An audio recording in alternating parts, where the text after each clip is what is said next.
A dominant win for the Indiana Pacers here inside Gainbridge Fieldhouse. Tony East covering this game and this team for Forbes and Locked On Pacers. And man, is there a second half to talk about as the Pacers destroyed the Suns, destroyed Kevin Durant, destroyed Kevin Booker for the last 24 minutes of this game.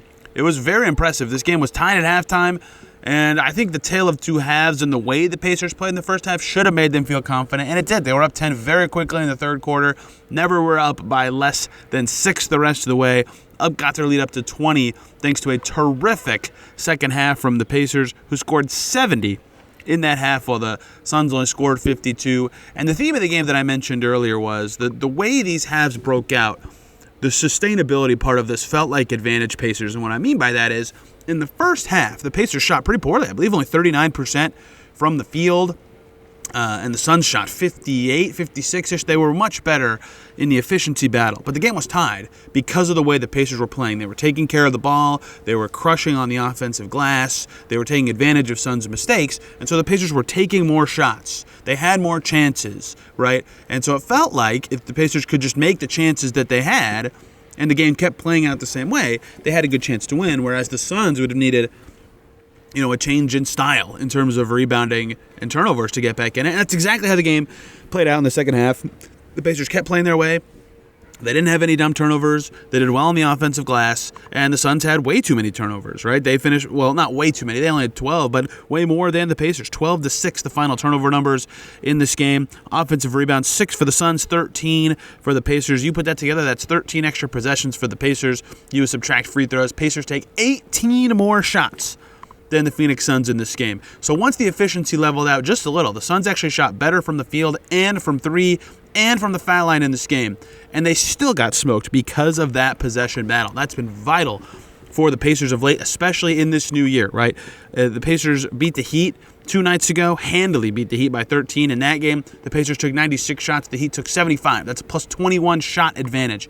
Tonight, the Pacers took 96 shots again. The Suns took 78. That's an 18 shot advantage. That's 39 more shots for the Pacers than their opponents these last two games.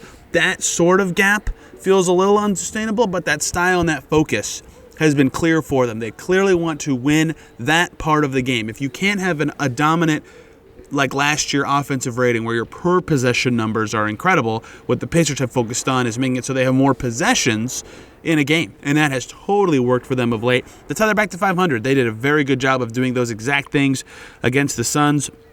Only Andrew Nembhard had multiple turnovers for the Pacers in this game. They looked phenomenal there, and they did great on the offensive glass. Obi Toppin, Thomas Bryant, and Miles Turner, all with multiple offensive rebounds.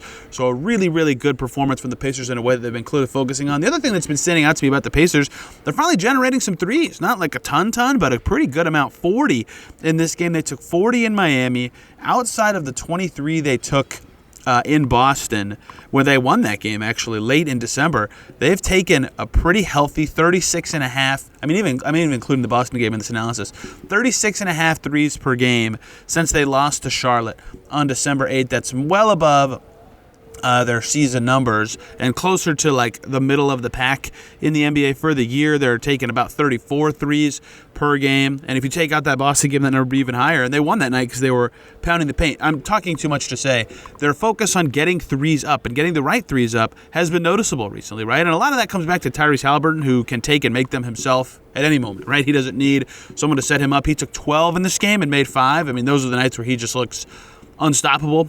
We'll get to him later, but I mean, that's a huge factor for this team, and he created 6 for Miles Turner. Pascal Siakam got up 5. Ben Shepherd got up 5. When the Pacers run to the corners, play their pace, get the ball popping the way they want, their offense looks good, but they can get up threes, and they can get up a lot, and they can shoot a lot because of the way they're playing right now. And I don't know if this is the best version of the Pacers when you think back to last year, but they've been defending better since the start of December. They've been hammering down this possession battle, and they've done a great job getting up more threes. That's how they beat the Suns. All the things that they've improved on over the last month or so of the season, that's how they got back to 500 at 18-18.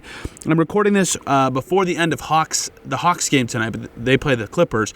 Could end up being a really great night for the Pacers if the Hawks lose and the Heat lose and the Bucks lose and the Pacers win. That would be a great night for them in the standings. Individually, lots of stuff stands out for the Pacers and how this game went for them. Obviously, the one to start with is Tyrese Haliburton. Mentioned him earlier.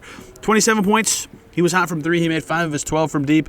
He was getting it going inside the arc. Not necessarily if you look at his finishing numbers. He was 3 for 7 on twos, but he took 7 free throws in this game. When he's attacking the paint like that, it does well for his scoring numbers, as we've seen in this game, as we saw in Boston late last month, but also his teammates and getting threes up. He talked about that after the game in the post-game press conference that we just had, that when he and the team get downhill as much as they would like to, it obviously is good for them in terms of scoring at the rim. It also opens up the threes, right? Paint to great is what they called that last year.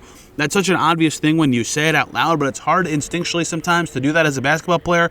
The Pacers certainly did it in this game. Halliburton, a major part of it. Not a great efficiency night from him at 8 for 19, but hit important threes, and again, 7 free throw attempts. That led the Pacers. That was a third of their total attempts. Very important in this game. He was great for the second game in a row. I thought Miles Turner was the Pacers' second best player, especially considering what he was dealing with in this one. He had a calf injury in the first quarter. When he left the game, he went back to the locker room. Didn't see him for a long time. Wondered if he'd return. Pacers announced he's questionable to return. Not long after, he comes out of the tunnel. He's on the elliptical. He's on the bike. Goes right to the bench, runs around, and comes back in the game. That's toughing it out. He said he was being cautious early, but felt like he could play. And boy, did he. He came back in and played pretty well, played with some force. I think that really matters. I've said this before with him and even Thomas Bryant, other Pacers centers. Like, they just look better when they're finishing plays with some yam. And Miles Turner, nasty dunk in the first half, the second half, third quarter. Devin Booker had to get out of the way, cocked it back. Awesome play, got the crowd into it, put the Pacers up 10 at the time. He also had 3 blocks, 2 of them extremely emphatic. One nice one on Devin Booker, a great one against Mason Plumlee. Only 6 boards, but 2 of them on the offensive end, but 20 points for Turner on 9 for 17 from the field. Did a great job inside the arc. He was 7 for 11 on twos. Really, really impressive game with a lot of big momentum plays with those blocks and with those dunks for Turner. Out that he was probably the second best player in this game, but Ben Mathurin was awesome. 13, 10, and 4 assists with no turnovers. Rick Carlisle discussing how good he's been recently after the game, and I totally agree. I've been talking about that a lot recently. The games he doesn't stand out are sometimes his best games. That's the stuff he's working on, trying to fit in and still be himself with this team. Really great performance from him today with that double-double and 4 assists, no turnovers. Siakam had to guard Kevin Durant. Did a pretty good job. He's had 2 nice games against the Suns this season. And the bench was key in the second half. I thought that was the game, that the moment and the stretch that put this game away was the early fourth quarter. Pacers bench, rough first half, didn't go well. Early fourth quarter, Devin Booker's on the floor. Pacers bench is out there. Game's about 10. The Suns get it to single digits. Felt like this game could go into a spot where Phoenix can get back into it. I believe their lead got as close as 6 at that time. But suddenly, TJ McConnell hits a pull-up. Pascal Siakam hits the pull-up. Jarris Walker hits a 3. The lead's back to 9. The Pacers starters come back in and rolled the rest of the way. That stretch from the bench to keep the Suns away was very important. Those guys all had a nice enough night to get it done, and that is how the Pacers got to 18-18. They swept the series with Phoenix. We'll have much more tomorrow on Locked On Pacers. See you guys then.